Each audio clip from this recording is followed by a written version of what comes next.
धीरे धीरे प्यार हुआ एपिसोड 6। कॉलेज के प्रिंसिपल के केबिन में माहौल बहुत भारी था। अमन की आंखें गुस्से से लाल हो चुकी थी, जैसे उनमें आग जल रही हो। उसके चेहरे पर तनाव साफ झलक रहा था और उसकी तेज सांसें पूरे कमरे में खामोशी को और भी डरावना बना रही थी। प्रिंसिपल अपनी कुर्सी पर बैठे घबराए हुए बार बार पसीना पोंछ रहे थे। उनकी नजरें कभी अमन पर जाती तो कभी जमीन पर टिक जाती। उन्हें लग रहा था कि अगर उन्होंने एक भी गलत बात कह दी तो आज अमन राय का गुस्सा उनके लिए बहुत बड़ा तूफान बन सकता है। अभी एक कोने में खड़ा था, सीधा, गंभीर और पूरी तरह अलर्ट। वह जानता था कि इस वक्त अमन का मूड कितना खतरनाक है। वह बस अमन के अगले शब्द का इंतजार कर रहा था, मानो किसी सिपाही को अपने सेनापति के आदेश का इंतजार हो। कमरे में सन्नाटा इस कदर था कि पंखे की आवाज तक साफ सुनाई दे रही थी। हर कोई मन ही मन सोच रहा था, आखिर अब अमन राय क्या कहेंगे। अमन ने अपनी तेज निगाहों से प्रिंसिपल राजवीर को देखा और गहरी आवाज में कहा, प्रिंसिपल सर, मैं चाहता हूं कि इस कॉलेज को और बेहतर सुविधाएं दी जाएं। स्पोर्ट को और अहमियत मिलनी चाहिए ताकि हमारे स्टूडेंट सिर्फ पढ़ाई में ही नहीं बल्कि हर फील्ड में आगे बढ़ें। कैंटीन को भी बड़ा और मॉडर्न बनाया जाए ताकि बच्चों को आराम और क्वालिटी दोनों मिले। इन सब को बनाने में कितना बजट आएगा, उसकी पूरी डिटेल आप एक फाइल में तैयार करके मुझे दीजिए। थोड़ा रुककर अमन की आंखों में वही तेजी लौट आई। उसने सख्त लहजे में आगे कहा, और दूसरी बात, जो आज कॉलेज में हुआ वह शर्मनाक है। ऐसी घटना दोबारा इस कॉलेज में कभी नहीं होनी चाहिए। गार्ड्स की संख्या बढ़ाइए, गेट पर 4 गार्ड हर समय मौजूद हों। मैं चाहता हूं कि इस कॉलेज की सिक्योरिटी इतनी मजबूत हो कि कोई भी बाहर का इंसान यहां आकर किसी स्टूडेंट के साथ बदतमीजी करने की हिम्मत न जुटा सके। याद रखिए, इस कॉलेज की लापरवाही अब मैं बर्दाश्त नहीं करूंगा और पूरे कॉलेज के बाहर भी सीसीटीवी कैमरे जरूर लगवाइए।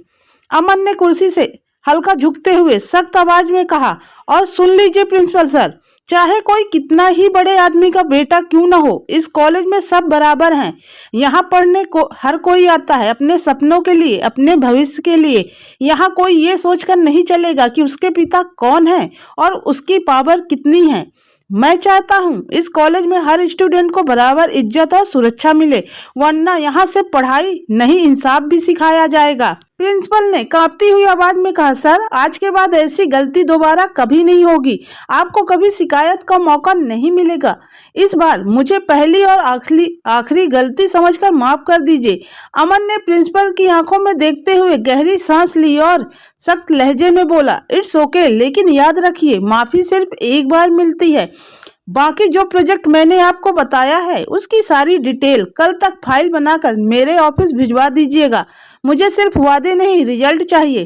प्रिंसिपल ने सिर झुकाकर जवाब दिया, जी मिस्टर राय, आप जैसा कहेंगे वैसा ही होगा। अमन ने केबिन से निकलते ही हल्के हाथ के इशारे से अभी को बुलाया और बोला, चलो अब निकलते हैं। दोनों कॉलेज के गेट से बाहर आए और गाड़ी में बैठ गए। गाड़ी तेज रफ्तार से सड़क पर दौड़ रही थी, लेकिन अमन का चेहरा अब भी गुस्से और गंभीरता से भरा हुआ था। कुछ देर की खामोशी के बाद अमन ने धीमी लेकिन सख्त आवाज में कहा, अभी मुझे उस लड़की की पूरी कुंडली चाहिए। अभी चौंकते हुए बोला, किस लड़की की सर आपको कुंडली चाहिए? अमन ने तुरंत जवाब दिया, वही लड़की जिसे आज कॉलेज के गेट पर वह लड़का परेशान कर रहा था और उसका वीडियो बना रहा था। अभी ने माथे पर सिकन डालते हुए कहा, लेकिन सर वहां 2 लड़कियां थी, आप किसकी बात कर रहे हैं? अमन अचानक चिढ़ गया और तेज आवाज में बोला, तुम्हें एक बार में बात समझ में नहीं आती क्या? वीडियो तो एक ही लड़की का बन रहा था, दूसरी लड़की को तो पकड़कर साइड में खड़ा किए थे। मैं उस लड़की की बात कर रहा हूँ जिसका वीडियो बन रहा था। अभी ने ध्यान लगाया और अचानक याद आया, हाँ सर, सही कह रहे हैं, एक लड़की तो साइड में थी और वीडियो सिर्फ उस लड़की का बन रहा था।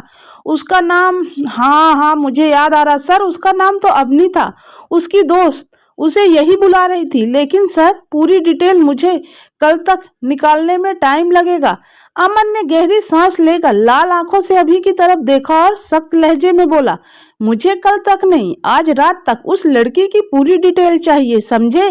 गाड़ी की रफ्तार और अमन की आवाज दोनों में तेजी आ चुकी थी। दूसरी तरफ अवनी का कमरा अवनी पलंग पर बैठी थी, उसके चेहरे पर आंसुओं की लकीरें साफ झलक रही थी। वह दोनों हाथों से चेहरा ढककर लगातार रो रही थी। उसकी हिचकियां रुकने का नाम ही नहीं ले रही थी। धीरे धीरे वह चेहरा उठाती है और खुद से बातें करने लगती है। उसकी आवाज टूट रही थी पर दर्द साफ झलक रहा था। अवनी ने रोते हुए खुद से कहा, क्यों क्यों मेरी किस्मत इतनी खराब है।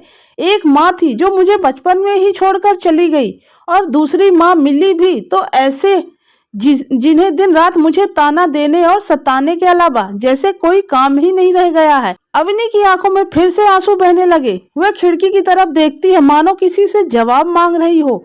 मैं कितनी कोशिश करती हूँ उन्हें अपनी माँ मानने की, पर वो है कि मुझे कभी बेटी मानती ही नहीं है। उनकी नजरों में हमेशा मैं बोझ हूँ, हमेशा गलत हूँ। वह धीरे से तकिया को गले लगाकर और कसकर पकड़ लेती है, जैसे किसी सहारे की तलाश कर रही हो। और पापा, मैं उनके बारे में क्या कहूँ, वो तो खुद अपनी लड़ाई में हारे हुए इंसान हैं।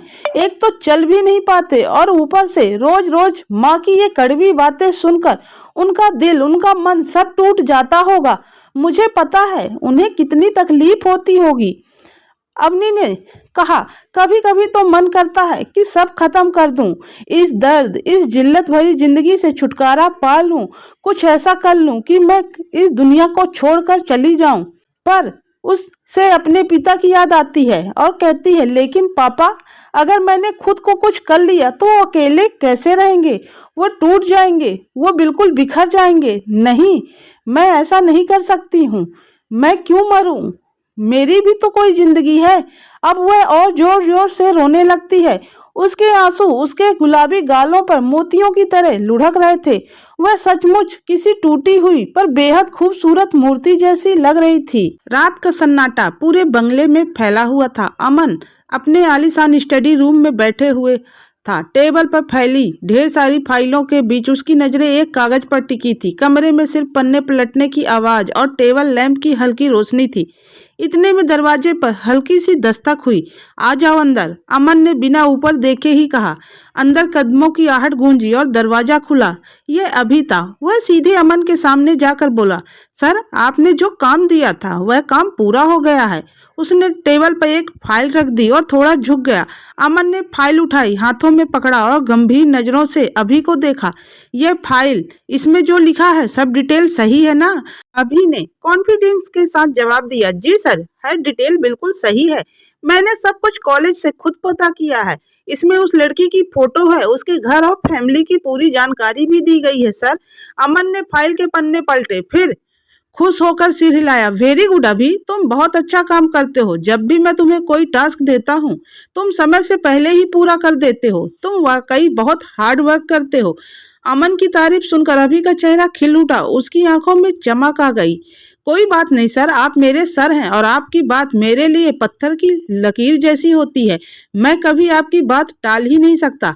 अभी की ईमानदारी देखकर अमन हल्के से मुस्कुराया। फिर उसने घड़ी की तरफ देखा और कहा, रात काफी हो चुकी है, अब तुम घर जाओ और आराम करो, कल सुबह मुलाकात होगी।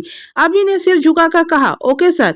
वह धीरे से कमरे से बाहर निकल गया। कमरे में फिर वही सन्नाटा लौट आया, मगर अब अमन की आंखों में एक अलग चमक थी। उस फाइल में अवनी की पूरी डिटेल है। क्या अमन अवनी को पसंद करने लगा है? क्या अमन का यह प्लान किसी पुरानी दुश्मनी से जुड़ा हुआ है या उसके बिजनेस की कोई बड़ी साजिश का हिस्सा है?